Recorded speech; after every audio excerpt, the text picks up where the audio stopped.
Whoa. Hey.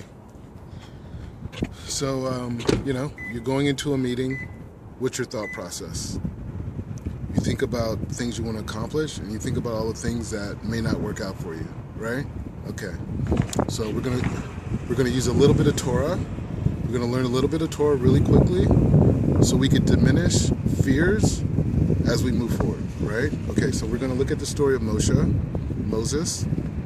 Moses is the greatest prophet of all time, and through Moshe, we learn of the story of the Israelites leaving Egypt, right?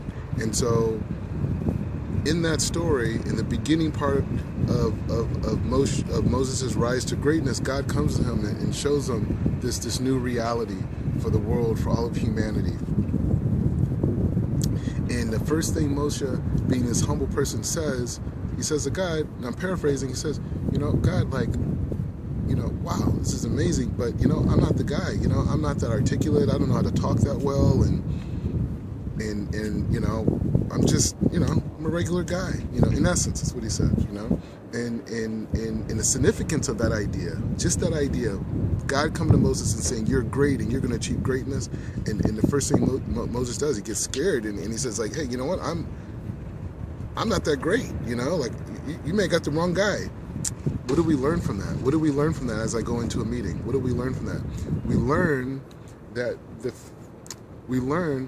throughout the whole process of Moses' rise to greatness and the Israelites' rise to greatness, that the issue with Moses' speech never came up once. In fact, he communicated amazingly throughout his entire experience with the Israelites, which allowed them to understand God's message. It was his speech that allowed the Jewish people to understand God's Torah. It's that idea in life that the fears that we have about ourselves have no bearing on our goals or our desires that we want for ourselves. And the only way to overcome those fears that don't exist is by moving forward, by having courage, by having belief in God. And by having belief in God, as Moses did, we'll be able to achieve what we're supposed to achieve in this lifetime and change the world in the unique way that we're supposed to. Have no fear while you go into these meetings.